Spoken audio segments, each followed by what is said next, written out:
Everyone, welcome back to Aedes class. আজ আমার এই ভিডিওতে আমি তোমাদের সঙ্গে ওয়েস্ট বেঙ্গল বোর্ডের ক্লাস 9-এর ফার্স্ট চ্যাপ্টারের আরেকটি ইম্পর্টেন্ট বিষয় নিয়ে আলোচনা করব। আর আমার আজকের বিষয় হলো সন্ত্রাসের রাজত্ব বা রেইন অফ টেরর। আমরা জানি 1789-তে ফরাসি বিপ্লব শুরু হয় এবং এরপর 1792 খ্রিস্টাব্দের 21শে সেপ্টেম্বর ফ্রান্সে জাতীয় মহাসভা বা ন্যাশনাল কনভেনশনের অধিবেশন ডাকা হয়। জাতীয় মহাসভা বা ন্যাশনাল কনভেনশনের এই অধিবেশনেই ফ্রান্সের রাজতন্ত্রের অবসান ঘটিয়ে ফ্রান্সকে একটি প্রজাতান্ত্রিক দেশ বলে ঘোষণা করা হয়। এই ন্যাশনাল কনভেনশন বা জাতীয় মহাসভার অধিবেশনে দুটি বামপন্থী দলের প্রাধান্য লক্ষ্য করা যায়। একটি দলের নাম জ্যাকোবিন, আরেকটি দলের নাম জিরোন্ডিন।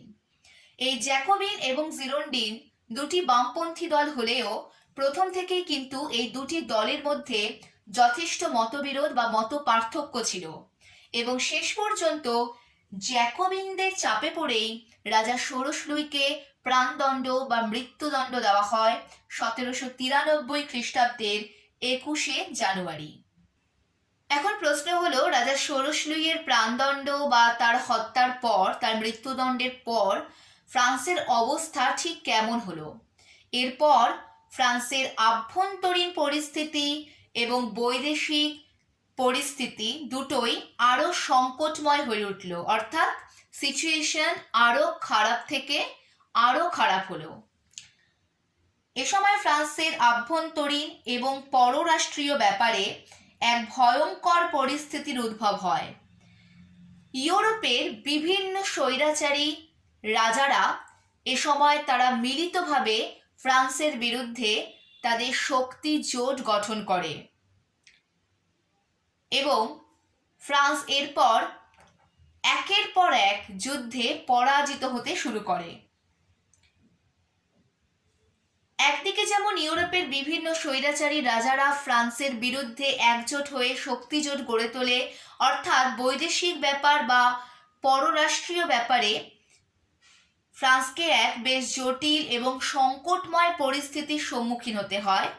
তেমনি আভ্যন্তরীণ ক্ষেত্রে, অর্থাৎ দেশের আভ্যন্তরীণ ক্ষেত্রেও ফ্রান্সের পরিস্থিতি আরো ভয়ানক হয়ে ওঠে। কিরকম ভয়ানক হয়ে ওঠে? রাজা ষোড়শ লুইয়ের মৃত্যুর পর ফ্রান্সের ভেতরে নৈরাজ্য, অরাজকতা, বিশৃঙ্খলা আরো বেড়ে যায়। খাদ্যের জন্য হাহাকার দেখা দেয়, খাদ্যাভাব মানে খাদ্যের অভাব দেখা দেয়। রুটির জন্য দাঙ্গা শুরু হয়ে যায়। নিত্য প্রয়োজনীয় জিনিসের দাম লাগাম ছাড়া ভাবে বেড়ে যায়। ফলে আভ্যন্তরীণ ক্ষেত্রেও বিশৃঙ্খলা, অরাজকতা, নৈরাজ্য চরম সীমায় পৌঁছে যায়। ঠিক এরকম অবস্থাতে স্বাভাবিকভাবেই জনগণের একটা বড় অংশ তারা এই নতুন প্রজাতান্ত্রিক সরকারের বিরোধী হয়ে ওঠে। তারা একদিকে যেমন প্রজাতান্ত্রিক সরকারের বিরোধিতা শুরু করে, তেমনি সরকারি আইনের প্রতি জনগণের বিশ্বাস, আস্থা নষ্ট হয়ে যায়। জনগণ কর দিতে রাজি হয় না, তারা সেনা দলে যোগদান করতেও রাজি হয় না। সেই সঙ্গে বিভিন্ন বিদেশি গুপ্তচরে এ সময় পুরো দেশ মানে পুরো ফ্রান্স বিভিন্ন বিদেশি গুপ্তচরে ছেয়ে যায়। এ সময় ফ্রান্সের আভ্যন্তরীণ পরিস্থিতি এতটাই শোচনীয় হয়ে উঠেছিল যে এ সময় ফ্রান্স কিন্তু পুরোপুরি একটা মজুদদার, কালোবাজারি, ফাটকাবাজদের একটা রাজ্যে পরিণত হয়েছিল। অর্থাৎ আমরা দেখতে পাচ্ছি রাজা ষোড়শ লুইয়ের মৃত্যুদণ্ডের পর ফ্রান্সের আভ্যন্তরীণ সংকট এবং পররাষ্ট্রীয় সংকট দুটোই আগের থেকে অনেক বেড়ে গিয়েছিল। আভ্যন্তরীণ বিশৃঙ্খলা চরম আকার ধারণ করেছিল। সেই সঙ্গে বিভিন্ন ইউরোপীয় স্বৈরাচারী রাজারা ফ্রান্সের বিরুদ্ধে মিলিতভাবে শক্তিজোট গঠন করে ফ্রান্সের অভিমুখে এগিয়ে আসছিল। সুতরাং বৈদেশিক ক্ষেত্রে, আভ্যন্তরীণ ক্ষেত্রে দুদিক থেকে ফ্রান্সের সংকট অনেক অনেক অনেক বেশি বেড়ে গিয়েছিল। ঠিক এরকম অবস্থাতে, জাতীয় জীবনের ঠিক এরকম সংকটময় অবস্থাতেই বিপ্লবী নেতৃবৃন্দ অর্থাৎ বিপ্লবী নেতারা তারা দেশ এবং জাতির স্বার্থে দেশকে এবং জাতিকে রক্ষা করার জন্য ফ্রান্সে এক নতুন ধরনের শাসন ব্যবস্থা গড়ে তোলেন। এ সময় বিপ্লবী নেতৃবৃন্দ এটা বুঝতে পারেন বা তারা উপলব্ধি করতে পারেন যে এই সংকটময় অবস্থাতে যদি দেশ ও জাতিকে রক্ষা করতে হয়, বিপ্লবকে বাঁচাতে হয়, তাহলে সবার আগে যেটা দরকার সেটা হচ্ছে ফ্রান্সের জনগণের মধ্যে একটা জাতীয় ঐক্য সংহতি গড়ে তুলতে হবে, দেশে একটা শান্তি শৃঙ্খলা স্থাপন করতে হবে। আর সেটা এরকম সংকটময় অবস্থাতে একমাত্র ভয় দেখিয়েই সম্ভব, অর্থাৎ কেবলমাত্র ভীতি প্রদর্শন এবং সন্ত্রাসের মাধ্যমেই এই অবস্থায় দেশ ও জাতিকে রক্ষা করা সম্ভব বলে ফ্রান্সের বিপ্লবী নেতৃবৃন্দ মনে করলেন এবং তখন তারা দেশ ও জাতির স্বার্থে বিপ্লবকে বাঁচাতে ফ্রান্সে একটা জাতীয় ঐক্য সংহতি গড়ে তুলতে এক নতুন ধরনের শাসন ব্যবস্থা গড়ে তুললেন, যার ভিত্তি ছিল ভয় দেখানো বা ভীতি প্রদর্শন এবং সন্ত্রাস। তাই এই শাসন ব্যবস্থাকে বলা হয় দ্য রেইন অফ টেরর বা সন্ত্রাসের শাসন। ফ্রান্সে এই সন্ত্রাসের শাসন মোটামুটি স্থায়ী ছিল 1793-এর 2রা জুন থেকে, আবার বলছি 1793 খ্রিস্টাব্দের 2রা জুন থেকে 1794 খ্রিস্টাব্দের 27শে জুলাই পর্যন্ত ফ্রান্সে এই সন্ত্রাসের শাসন টিকেছিল। এবার আমরা দেখব এই সন্ত্রাসের শাসনকে কিভাবে ফ্রান্সে কার্যকরী করা হয়েছিল বাস্তবে। এ সময় জাতীয় মহাসভা বা ন্যাশনাল কনভেনশনের হাতে চূড়ান্ত ক্ষমতা ছিল, কিন্তু ন্যাশনাল কনভেনশনের হাতে চূড়ান্ত ক্ষমতা থাকলেও ন্যাশনাল কনভেনশন তার পুরো ক্ষমতা ভাগ করে দিয়েছিল বা ডিস্ট্রিবিউট করে দিয়েছিল কয়েকটি বিশেষ কমিটির হাতে। এই কমিটিগুলো কি কি? গণ নিরাপত্তা সমিতি, সাধারণ নিরাপত্তা সমিতি, সন্দেহের আইন, বিপ্লবী বিচারালয়। আবার বলছি, জাতীয় মহাসভার হাতে বা ন্যাশনাল কনভেনশনের হাতে চূড়ান্ত পাওয়ার ছিল, কিন্তু ন্যাশনাল কনভেনশন কয়েকটি কমিটির হাতে তার সমস্ত ক্ষমতা তুলে দেয়। এই যে সন্ত্রাসের শাসন ফ্রান্সে গড়ে তোলা হয়, এই রেইন অফ টেরর বা সন্ত্রাসের শাসন ব্যবস্থার 4টি প্রধান সংগঠন ছিল। এই 4টি প্রধান সংগঠন বা কমিটির হাতেই ন্যাশনাল কনভেনশন তার ক্ষমতাকে ডিস্ট্রিবিউট করে দেয়। এই 4টি প্রধান সংগঠন হলো গণ নিরাপত্তা সমিতি, কমিটি অফ পাবলিক সেফটি, সাধারণ নিরাপত্তা সমিতি, কমিটি অফ জেনারেল সিকিউরিটি, সন্দেহের আইন, ল অফ সাসপেক্ট এবং বিপ্লবী বিচারালয় অর্থাৎ রেভলিউশনারি ট্রাইব্যুনাল।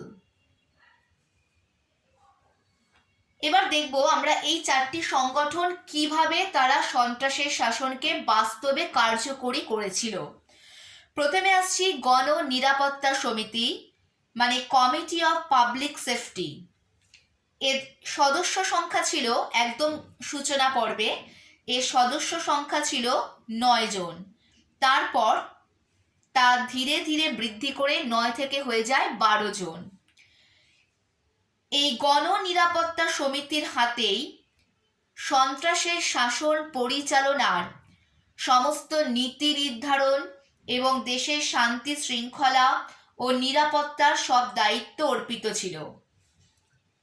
মানে সন্ত্রাসের শাসনকে বাস্তবে কার্যকরী করতে হবে। কিভাবে কার্যকরী করা হবে?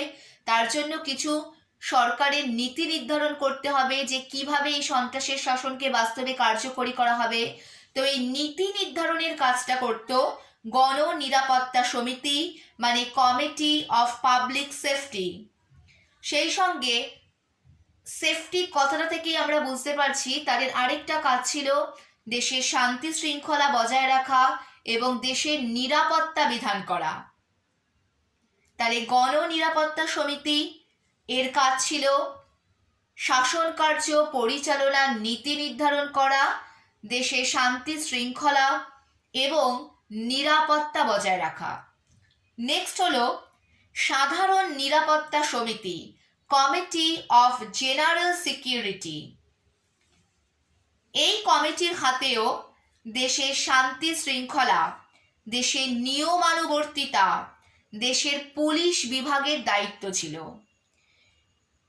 এই কমিটি অফ জেনারেল সিকিউরিটি এর আন্ডারে আবার বিভিন্ন বিপ্লবী কমিউন এবং সমিতি ছিল, যারা সন্দেহভাজন ব্যক্তিদের তালিকা তৈরি করত। আবার বলছি এখানটা, কমিটি অফ জেনারেল সিকিউরিটি মানে সাধারণ নিরাপত্তা সমিতি, এরাও দেশের নিরাপত্তা, দেশের শান্তি শৃঙ্খলা, দেশের নিয়মানুবর্তিতার দিকটি দেখাশোনা করত। সেই সঙ্গে দেশের পুলিশ বিভাগ এদের আন্ডারে ছিল।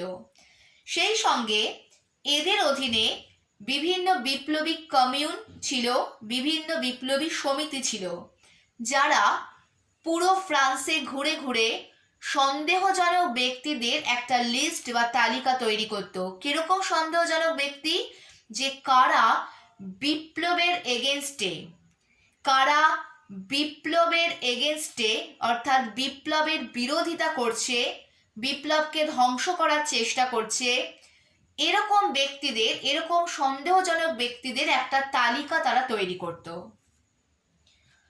থার্ড হচ্ছে সন্দেহের আইন মানে ল অফ সাসপেক্ট। এটা হচ্ছে ল অফ সাসপেক্ট মানে সন্দেহের আইন, এমন একটা আইন যে আইন অনুসারে যদি কোনো ব্যক্তিকে মনে করা হতো যে এ বিপ্লব বিরোধী, বিপ্লবকে ধ্বংস করার চেষ্টা করছে, বিপ্লবের সমর্থক নয়, বিপ্লব বিরোধী, বিপ্লবের এগেনস্টে রয়েছে, এরকম বিপ্লব বিরোধী সন্দেহ হলে এই আইন অনুসারে সেই ব্যক্তিকে তৎক্ষণাৎ গ্রেপ্তার করা হতো এবং তাকে গ্রেপ্তার করে বিপ্লবী আদালতে পাঠানো হতো। নেক্সট হচ্ছে বিপ্লবী বিচারালয় মানে রেভলিউশনারি ট্রাইব্যুনাল। এটি হচ্ছে ফ্রান্সের সন্ত্রাসের রাজত্বকালে এমন এক বিচারালয় বা আদালত যেখানে এই অভিযুক্তদের বিচার হতো। কোন অভিযুক্তদের বিচার হতো? যে সমস্ত ব্যক্তিকে বিপ্লব বিরোধী সন্দেহ করে ল অফ সাসপেক্ট বা সন্দেহের আইন অনুযায়ী গ্রেপ্তার করা হয়েছে এবং গ্রেপ্তার করে বিপ্লবী আদালতে বিচারের জন্য পাঠানো হয়েছে, সেই সমস্ত অভিযুক্ত ব্যক্তিদের বিচার করা হতো এই রেভলিউশনারি ট্রাইব্যুনাল বা বিপ্লবী বিচারালয়ে। এবং এক্ষেত্রে বলে রাখি, আদালতের সিদ্ধান্তই ছিল এক্ষেত্রে চূড়ান্ত। আদালত একবার কোনো সিদ্ধান্ত দিয়ে দিলে তার এগেনস্টে অ্যাপিল করার কোনো ক্ষমতা অভিযুক্ত ব্যক্তির থাকতো না। বিপ্লবী বিচারালয়ের বা আদালতের সিদ্ধান্তই ছিল চূড়ান্ত। এবং অধিকাংশ ক্ষেত্রেই যেটা করা হতো যে এই আদালত সন্দেহভাজন অভিযুক্ত ব্যক্তিদের অপরাধ, তারা আদৌ অপরাধী কিনা, তারা আদৌ বিপ্লব বিরোধী কিনা, তারা সঠিক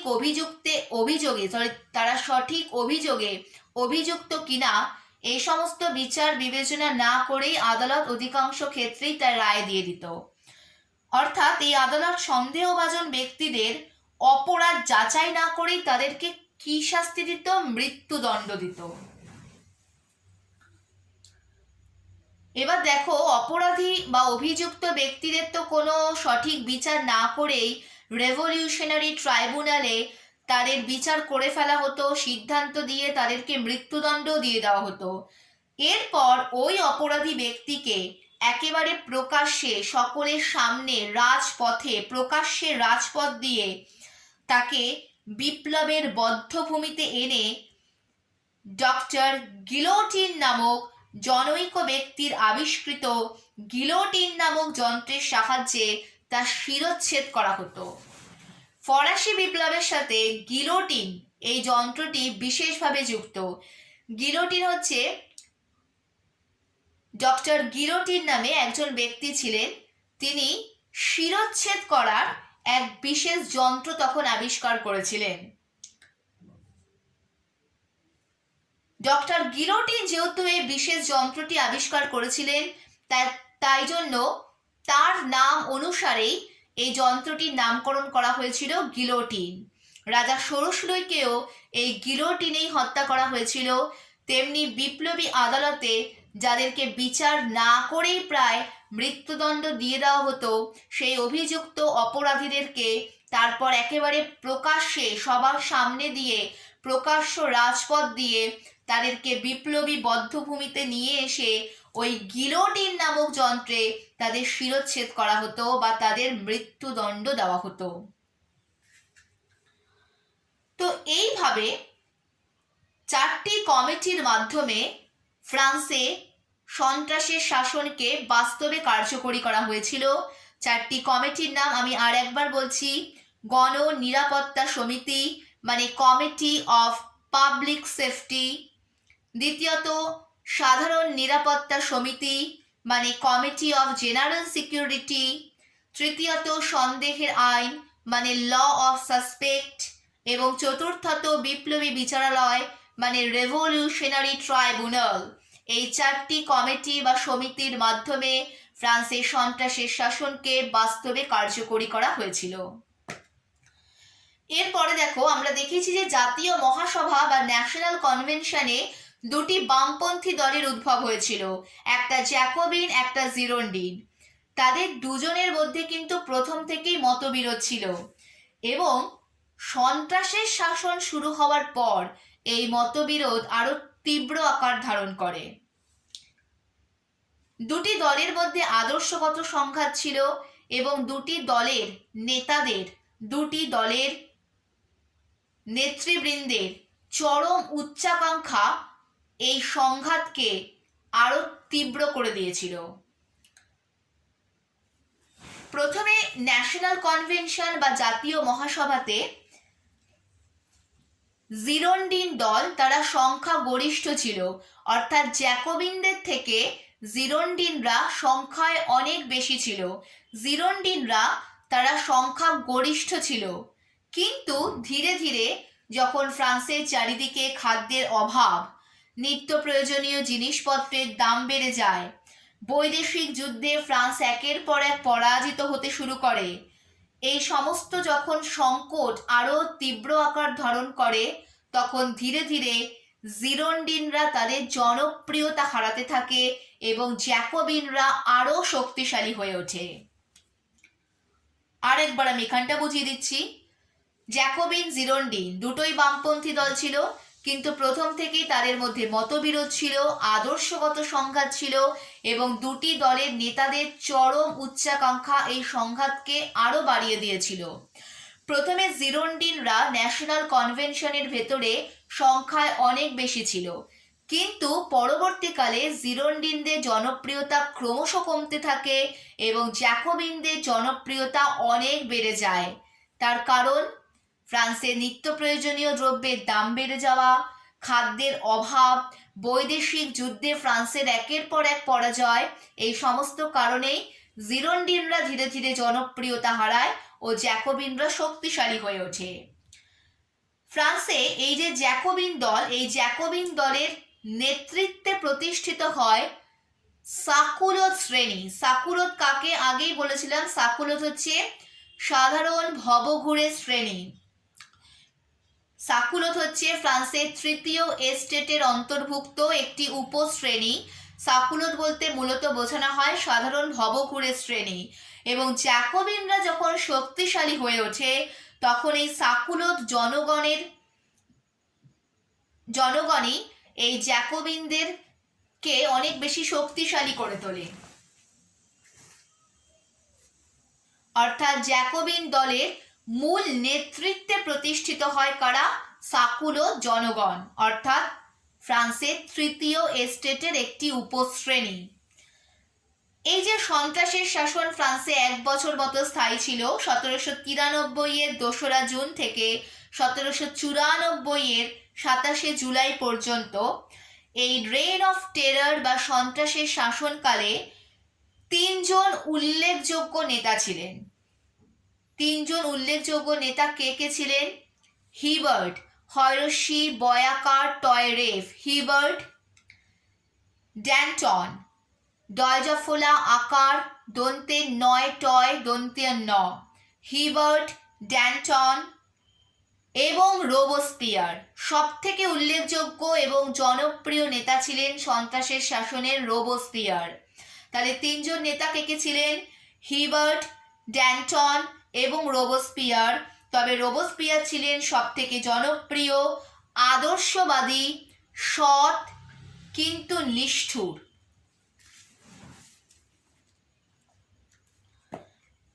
সন্ত্রাসের শাসনের ভয়াবহতা। ফ্রান্সে যেই 1 বছর সন্ত্রাসের শাসন কার্যকরী হয়েছিল, এই 1 বছরে ফ্রান্সে এত মানুষের জীবন গিয়েছিল, এত মানুষকে হত্যা করা হয়েছিল গিলোটিনে, তার কোনো হিসেব নেই।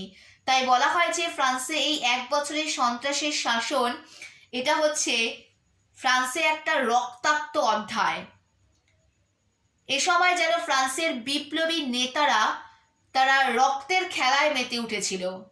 প্রায় 20,000 নরনারীকে এ সময় গিলোটিনে হত্যা করা হয়েছিল। এছাড়া বহু মানুষকে নদীর জলে ডুবিয়ে হত্যা করা হয়েছিল।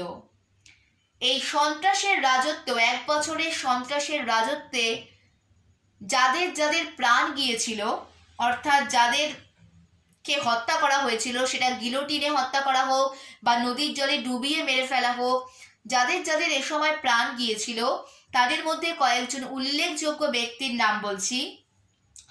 তাদের মধ্যে উল্লেখযোগ্য ছিলেন রাজা ষোড়শ লুইয়ের রানী মেরি আতোয়ানেত, জিরোন্ডিন দলের পরামর্শদাত্রী মাদাম রোলা, ব্রিসো, বার্নভ, বৈজ্ঞানিক বেইলি। এছাড়া জিরোন্ডিন দলের বেশ কিছু উল্লেখযোগ্য নেতারা এবং বহু বিশিষ্ট ফরাসি সন্তান। অর্থাৎ দেখা যাচ্ছে 1 বছরের সন্ত্রাসের শাসনে 20,000 নরনারীকে গিলোটিনে হত্যা করা হয়েছিল, বহু মানুষকে নদীর জলে ডুবিয়ে মেরে ফেলা হয়েছিল, ফ্রান্সের বহু খ্যাতনামা ব্যক্তিত্বদের প্রাণ গিয়েছিল। অর্থাৎ এটা ছিল ফ্রান্সের ইতিহাসে একটা রক্তাক্ত অধ্যায়, যখন বিপ্লবী নেতৃবৃন্দ রক্তের খেলায় মেতে উঠেছিল। বিপ্লবী নেতা এবং জ্যাকোবিন দলের সদস্য, আবার বলছি, বিপ্লবী নেতা এবং জ্যাকোবিন দলের সদস্য হিবার্ট এবং ড্যান্টন অবিরামী রক্তপাতের বিরুদ্ধে মতামত ব্যক্ত করতে থাকলে 1794 মার্চ এবং এপ্রিল মাসে রোবস্পিয়ারের নির্দেশে তাদেরকে পরপর হত্যা করা হয় এবং এই হত্যাকাণ্ডের ফলে ফ্রান্সে ব্যাপক প্রতিক্রিয়া তৈরি হয়। জ্যাকোবিন দলের আতঙ্কিত সদস্যরা রোবস্পিয়ার এবং তার অনুগামীদেরকে বন্দী করে 1794 27 জুলাই। একের পর এক মানুষকে মেরে ফেলা হচ্ছে, কিন্তু এই অবিরত রক্তক্ষয়, এই অবিরত হত্যাকাণ্ডের তীব্র বিরোধিতা করেন হিবার্ট এবং ড্যান্টন। কিন্তু তাদের এই বিরোধিতার জন্য রোবস্পিয়ার, যিনি ছিলেন সন্ত্রাসের শাসনের মুখ্য কারিগর, সন্ত্রাসের শাসনের মুখ্য নায়ক, সন্ত্রাসের শাসনের সবথেকে জনপ্রিয় নেতা, রোবস্পিয়ার হিবার্ট এবং ড্যান্টনের এই অবিরাম রক্তপাতের এগেনস্টে, হিবার্ট এবং ড্যান্টন যে তাদের মতামত ব্যক্ত করেন, তাদের যে বলিষ্ঠ মতামত রাখেন, তার জন্য রোবস্পিয়ার অসন্তুষ্ট হন এবং এর ফলে রোবস্পিয়ারের নির্দেশে সন্ত্রাসের শাসনের আরও 2জন নেতা হিবার্ট এবং ড্যান্টনের হত্যা করা হয়। এবং এক্ষেত্রে বলে রাখি, হিবার্ট এবং ড্যান্টন ছিলেন বিপ্লবী নেতা, সেই সঙ্গে জ্যাকোবিন দলের সদস্য। তাদেরকে হত্যা করা হয় রোবস্পিয়ারের নির্দেশে 1794 মার্চ এবং এপ্রিল, পরপর 2 মাসে 2জনকে হত্যা করা হয়, কারণ তারা এই অবিরাম রক্তপাতের বা হত্যাকাণ্ডের বিরোধিতা করেছিলেন। তবে রোবসপিয়ারের নির্দেশে যেভাবে তাদের হত্যা করা হয় তার প্রতিক্রিয়া কিন্তু ফ্রান্সে সাথে সাথেই দেখা যায়। এর ফলে জ্যাকোবিন দলের সদস্যরা ভীত সন্ত্রস্ত হয়ে পড়ে। যেভাবে জ্যাকোবিন দলের দুজন উল্লেখযোগ্য বিপ্লবী নেতা হিবার্ট এবং ড্যান্টনকে রোবসপিয়ারের নির্দেশে মেরে ফেলা হয়, তার জন্য স্বাভাবিকভাবেই জ্যাকোবিন দলের সদস্যরা ভয় পেয়ে যায় এবং তখন তারা ঐক্যবদ্ধভাবে মিলিতভাবে রোবসপিয়ার এবং তার অনুগামীদেরকে 1794-এর 27 জুলাই তারা বন্দি করে এবং পরের দিনই মানে 1794-এর 28 জুলাই রোবসপিয়ারকে গিলোটিনে হত্যা করা হয়। এবং রোবসপিয়ারের কে বন্দি করে এই যে তাকে হত্যা করা হয়, ফ্রান্সের ইতিহাসে রোবসপিয়ারের এই হত্যাকাণ্ড থার্মিডোরীয় প্রতিক্রিয়া নামে পরিচিত। রোবসপিয়ারের মৃত্যুর মধ্যে দিয়ে ফ্রান্সের রেইন অফ টেরার মানে সন্ত্রাসের শাসনের বা সন্ত্রাসের রাজত্বের অবসান ঘটে। তাহলে যদি বলা হয় যে থার্মিডোরীয় প্রতিক্রিয়া কি, 2 নম্বরের প্রশ্ন আসতেই পারে থার্মিডোরীয় প্রতিক্রিয়া কি, তাহলে আমরা কি বলবো? জ্যাকোবিন দলের সদস্যরা রোবসপিয়ার এবং তার অনুগামীদেরকে বন্দি করেন 1794-এর 27 জুলাই এবং তার পরের দিনই অর্থাৎ 1794-এর 28 জুলাই রোবসপিয়ারকে গিলোটিনে হত্যা করা হয়। এবং ফ্রান্সের ইতিহাসে, ফ্রান্সের সন্ত্রাসের রাজত্বের ইতিহাসে রোবসপিয়ারের এই হত্যাকাণ্ডই থার্মিডোরীয় প্রতিক্রিয়া নামে পরিচিত এবং রোবসপিয়ারের মৃত্যুর মধ্যে দিয়ে ফ্রান্সে আনুষ্ঠানিকভাবে দ্য রেইন অফ টেরার মানে সন্ত্রাসের রাজত্বের অবসান ঘটে। এখন প্রশ্ন হলো সন্ত্রাসের রাজত্বের কৃতিত্ব। এর যেমন প্রচুর খারাপ দিক ছিল তেমনি কিছু কিছু ভালো দিকও ছিল। তো এর ভালো দিকগুলো কি কি? ফার্স্ট অফ অল, রাজা ষোড়শ লুইয়ের হত্যাকাণ্ড বা তার মৃত্যুর পর যেভাবে বৈদেশিক ক্ষেত্রে এবং আভ্যন্তরীণ ক্ষেত্রে ফ্রান্সকে কঠিন পরিস্থিতির সম্মুখীন হতে হয়েছিল, সন্ত্রাসের রাজত্ব কিন্তু সাময়িকভাবে হলেও সেই কঠিন পরিস্থিতির হাত থেকে ফ্রান্সকে কিছুটা হলেও রক্ষা করেছিল। ফ্রান্সকে গৃহযুদ্ধ, চরম অরাজকতা, নৈরাজ্য, বিপ্লবী প্রতি বিপ্লবী কার্যকলাপ মানে বিপ্লবের এগেনস্টে যে কার্যকলাপ, বিপ্লব বিরোধী কার্যকলাপ, সেটা হচ্ছে প্রতি বিপ্লবী কার্যকলাপ, বিভিন্ন বিদেশি ইউরোপীয় শক্তি জোটের আক্রমণের হাত থেকে ফ্রান্সকে রক্ষা করা, এই সমস্ত কাজগুলো কিন্তু সন্ত্রাসের শাসন করেছিল। তাই ষোড়শ লুইয়ের মৃত্যুর পর ফ্রান্সে গভীর আভ্যন্তরীণ এবং পররাষ্ট্রীয় সংকটের সম্মুখীন হয়েছিল। সেই জাতীয় জীবনের সংকটময় অবস্থাতে দেশ ও জাতিকে রক্ষা করার ক্ষেত্রে, বিপ্লবকে রক্ষা করার ক্ষেত্রে সন্ত্রাসের শাসন অনেকটাই উল্লেখযোগ্য ভূমিকা পালন করেছিল। এবং এই আমলে কিন্তু বেশ কিছু সংস্কারও ফ্রান্সে, অর্থাৎ এই সন্ত্রাসের শাসনের আমলে ফ্রান্সে বেশ কিছু সংস্কারও প্রবর্তিত হয়েছিল। দ্বিতীয়ত হচ্ছে সন্ত্রাসের শাসন ফ্রান্সে গির্জাগুলো বন্ধ করে দিয়ে খ্রিস্ট ধর্মের অনুষ্ঠান আচার অনুষ্ঠানকে অনেক সীমিত করে দেয় এবং এ সময় ফ্রান্সে যুক্তির পুজো শুরু হয়। আবার বলছি জায়গাটা, সন্ত্রাসের শাসন বা রেইন অফ টেরারে এই সময়কালে ফ্রান্সে গির্জাগুলোকে বন্ধ করে দিয়ে খ্রিস্ট ধর্মের আচার অনুষ্ঠানগুলোকে অনেক সীমিত করা হয়, কমিয়ে আনা হয় এবং ফ্রান্সে যুক্তির পুজো শুরু হয়। গির্জাগুলো যে বিভিন্ন রকমের কুসংস্কারে মানুষকে আচ্ছন্ন করে রেখেছিল, সেই কুসংস্কার থেকে বেরিয়ে এসে ফ্রান্সে এই সময়কালে যুক্তির পুজো শুরু হয়। ফ্রান্সের বিখ্যাত নত্রে-দাম গির্জা কার্যত এ সময় একটি যুক্তির মন্দিরে পরিণত হয়।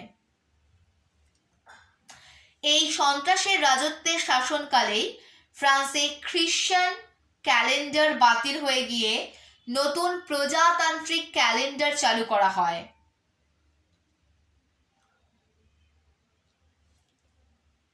ফ্রান্সে এ সময় রুটির জন্য আমরা দেখেছি, রুটির জন্য আগে দাঙ্গা হয়েছিল, কিন্তু এই সন্ত্রাসের শাসনের কালেই ফ্রান্সে রুটির জন্য রেশন কার্ড প্রবর্তন করা হয়। ফ্রান্সে যে মজুতদারি, কালোবাজারি, ফাটকাবাজদের আধিপত্য তৈরি হয়েছিল, তাদের বিরুদ্ধে সন্ত্রাসের শাসন কার্যকরী ভূমিকা নিয়েছিল। নিত্য প্রয়োজনীয় জিনিসের দাম বেড়ে গিয়েছিল, খাদ্যের অভাব দেখা দিয়েছিল, এইগুলোর এগেনস্টে সন্ত্রাসের শাসন কার্যকরী ভূমিকা নিয়েছিল। যেমন আমি এখানে একটা লাইন বলছি, দেখো, মজুতদারির বিরুদ্ধে কঠোর ব্যবস্থা গ্রহণ, নিত্য প্রয়োজনীয় দ্রব্যাদির সর্বোচ্চ মূল্য এবং মজুরির সর্বনিম্ন হার নির্ধারণ, নতুন মাপ, ওজন, দশমিক মুদ্রা এবং সর্বোপরি রুটির জন্য রেশন কার্ড প্রবর্তন, এগুলো সব এই এক বছর রেইন অফ টেরারের সময়কালেই হয়েছিল। সব থেকে বড় কথা, আমি আগে বললাম এই সময় বেশ কিছু সংস্কার প্রবর্তন করা হয়েছিল, যার মধ্যে উল্লেখযোগ্য হলো এ সময় ফ্রান্সে অবৈতনিক অর্থাৎ বিনা বেতনে অবৈতনিক, ধর্ম নিরপেক্ষ এবং সার্বজনীন প্রাথমিক শিক্ষা প্রবর্তিত হয়েছিল। অভিজাতদের প্রচুর জমি জায়গা অভিজাতরা ভোগ করত, কোনো করও দিত না রাজাকে বা সরকারকে। আমি আগেই বলেছিলাম ফরাসি বিপ্লবের কারণ আলোচনা করার সময়, সেই অভিজাতদের জমি জমা বাজেয়াপ্ত করে তা কৃষকদের মধ্যে বন্টন করা হয়েছিল এই সময়। এ সময় ফ্রান্সে দাস প্রথার উচ্ছেদ করা হয় এবং এই সময় দার্শনিক রুশোর কথা বলেছিলাম, ফরাসি বিপ্লবের দার্শনিকদের ভূমিকা আলোচনা করতে গিয়ে দার্শনিক রুশোর কথা বলেছিলাম। সেই রুশোর গণ সার্বভৌমত্বের নীতি, রুশোর গণ সার্বভৌমত্বের নীতির ওপর ভিত্তি করেই 1793 খ্রিস্টাব্দে ফ্রান্সে এক নতুন প্রজাতান্ত্রিক সংবিধান রচনা করা হয়। যদিও তা কার্যকর করার সুযোগ পাওয়া যায়নি, কিন্তু তাও বলা যেতে পারে যে এই সময় রুশোর গণ সার্বভৌমত্বের নীতির ওপর ভিত্তি করে 1793-তে ফ্রান্সে এক নতুন প্রজাতান্ত্রিক সংবিধান রচিত হয়। 1793-তে ফ্রান্সে কার্নটের নেতৃত্বে এক বিরাট সেনাবাহিনী গঠিত হয়। 7,70,000 সেনার এক বিরাট সেনাবাহিনী গঠিত হয়, যা ইউরোপের রণাঙ্গনে মানে ইউরোপীয় যুদ্ধক্ষেত্রে কৃতিত্বের পরিচয় দেয়। সুতরাং সন্ত্রাসের শাসনে যেমন বহু নেগেটিভ দিক রয়েছে, এ সময় মানে একের পর এক মানুষকে বিনা বিচারে হত্যা করা হয়েছে, এর যেমন প্রচুর অন্ধকারময় দিক রয়েছে, তেমনি সন্ত্রাসের শাসন ফ্রান্সের জাতীয় সংকটময় অবস্থাতে অনেকটাই উল্লেখযোগ্য কাজ করেছিল। বহু ক্ষেত্রেই তার কৃতিত্বের স্বাক্ষর রেখে গিয়েছে এই এক বছরের সন্ত্রাসের রাজত্বকাল বা রেইন অফ টেরর। এখন মূল্যায়নে কি হচ্ছে?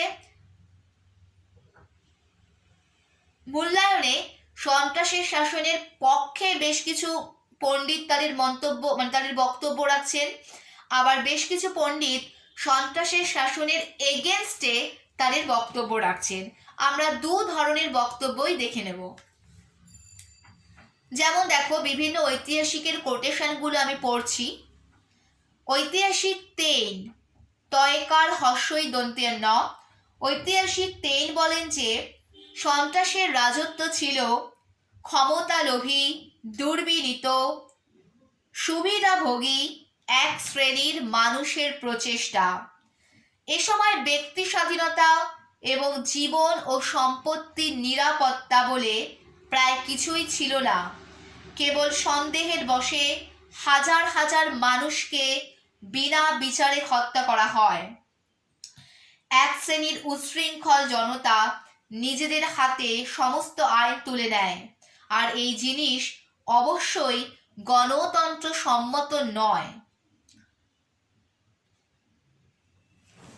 আগেই বললাম কিছু ঐতিহাসিক গবেষক এর পক্ষে মত রাখছেন, কিছু ঐতিহাসিক গবেষক এর বিপক্ষে মত রাখছেন। যেমন ঐতিহাসিক তেন বলছেন সন্ত্রাসের শাসন কখনোই গণতন্ত্র সম্মত নয়, কারণ এ সময় কিছু সুবিধাভোগী ক্ষমতালোভী মানুষ সমস্ত ক্ষমতা নিজের হাতে কেন্দ্রীভূত করে নিয়েছিল। তারা বিনা বিচারে মানুষকে গ্রেপ্তার করত, বিপ্লবী আদালতে পাঠিয়ে দিত, সেখানে বিনা বিচারে মানুষকে মৃত্যুদণ্ড দেওয়া হতো। এ সময় মানুষের ব্যক্তি স্বাধীনতা ছিল না, তাদের জীবনের নিরাপত্তা ছিল না, সম্পত্তির নিরাপত্তা ছিল না, এবং এই সন্ত্রাসের শাসনে মূল ভিত্তি ছিল ভীতি প্রদর্শন, ভয় দেখিয়ে রাখা। সুতরাং তেন বলছেন এ ধরনের শাসন কিন্তু কখনোই গণতন্ত্র সম্মত নয়, এবং সেটা 100 বারই সঠিক কথা। রোবসপিয়ার বিভিন্ন গির্জার উপাসনা বন্ধ করে দেন। তিনি গির্জাগুলোকে যুক্তির মন্দিরে পরিণত করেন। ফলে এতদিন ধরে ফ্রান্সের খ্রিস্টান জনগণরা তাদের যে প্রচলিত ধর্মবিশ্বাস নিয়ে চলছিল, তাদের সেই চিরাচরিত ধর্মবিশ্বাসে আঘাত লাগে। সন্ত্রাসের রাজত্বের পক্ষে যারা বলছেন তারা অনেকেই বলছেন যে হ্যাঁ, এটা হয়তো ঠিক যে সন্ত্রাসের শাসন গণতন্ত্র সম্মত ছিল না, কিন্তু তাদের যুক্তি হলো ষোড়শ লুইয়ের মৃত্যুর পর ফ্রান্সের আভ্যন্তরীণ আর পররাষ্ট্রীয় ক্ষেত্রে এক কথায় ফ্রান্সের জাতীয় জীবনে যে গভীর সংকট তৈরি হয়েছিল, সেই সময় দেশকে বাঁচানোর জন্য, জাতিকে রক্ষা করার জন্য, বিপ্লবকে বাঁচানোর জন্য এরকম একটি শাসনই দরকার ছিল, আর কোনো উপায় ছিল না। তারা বলছেন সন্ত্রাসের শাসন হলো একটি আপৎকালীন স্বৈরতন্ত্র, যাকে ইংলিশে বলা হয় ডিক্টেটরশিপ অফ ডিস্ট্রেস, মানে জরুরি অবস্থাকালীন স্বৈরতন্ত্র, যেটা বাধ্য হয়ে করতে হয়েছিল, আর কোনো উপায় ছিল না। তারা বলছেন এটি একটি আপৎকালীন স্বৈরতন্ত্র, মানে ডিক্টেটরশিপ অফ ডিস্ট্রেস। এবং নিঃসন্দেহে সন্ত্রাসের শাসন ফ্রান্সের আভ্যন্তরীণ বিশৃঙ্খলা, অরাজকতা, নৈরাজ্য, বিদ্রোহের অবসান ঘটিয়ে দেশে শান্তি শৃঙ্খলা স্থাপন করতে পেরেছিল এবং বিদেশি আক্রমণকারীদেরকেও প্রতিরোধ করতে পেরেছিল। তো এদিক থেকে সন্ত্রাসের শাসনকে একেবারে মূল্যহীন বলা যায় না।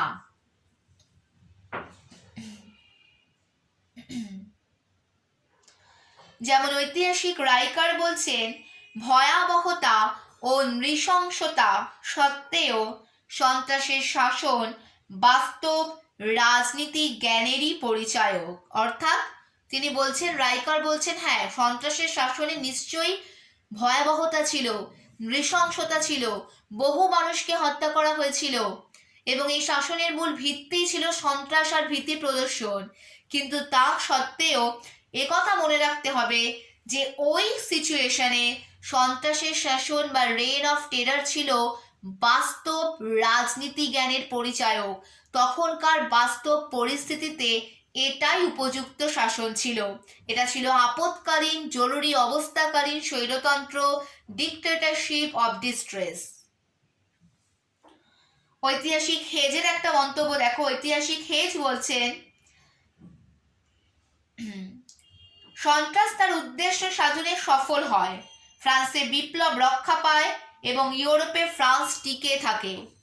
ঐতিহাসিক হেজ বলছেন সন্ত্রাস তার উদ্দেশ্য সাধন করতে সফল হয়েছিল। সন্ত্রাসের শাসনের দুটো উদ্দেশ্য ছিল, ফ্রান্সে বিপ্লবকে রক্ষা করা এবং ইউরোপের মানচিত্রে ফ্রান্সকে টিকিয়ে রাখা। এবং ঐতিহাসিক হেজ বলছেন সন্ত্রাসের শাসন তার এই দুটো উদ্দেশ্য সাধনে সক্ষম হয়েছিল, সফল হয়েছিল।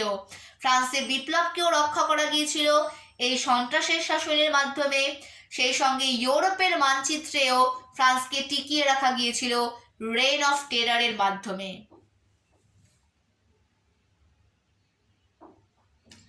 এটাকে ইংলিশে বলা হচ্ছে the revolution was preserved in France and France was preserved in Europe.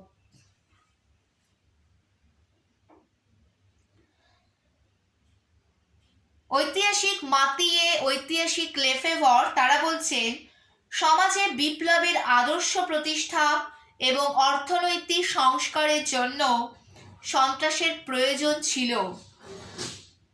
সন্ত্রাস ব্যতীত, আবার বলছি জায়গাটা, ঐতিহাসিক লেফেভর এবং ঐতিহাসিক মাতিয়ে বলছেন সেই সময় ফ্রান্সের সমাজে বিপ্লবী আদর্শ প্রতিষ্ঠা এবং বিভিন্ন অর্থনৈতিক সংস্কারের জন্য সন্ত্রাসের প্রয়োজন ছিল।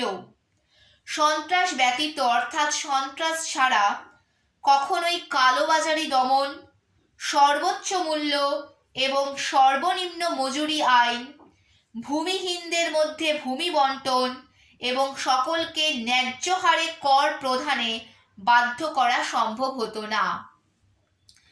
এর আগে আমরা দেখেছি যাজক অভিজাতরা কোনো কর দিত না, অভিজাতরা প্রচুর জমি জায়গা ভোগ করত, তাও কোনো কর দিত না। কিন্তু রেইন অফ টেরার এই সময়কালে অভিজাতদের জমি বাজেয়াপ্ত করে কৃষকদের মধ্যে বন্টন করা হয়, সকলকে সমান হারে সঠিক হারে কর দিতে বাধ্য করা হয় এই সন্ত্রাসের শাসনের রাজত্বকালে।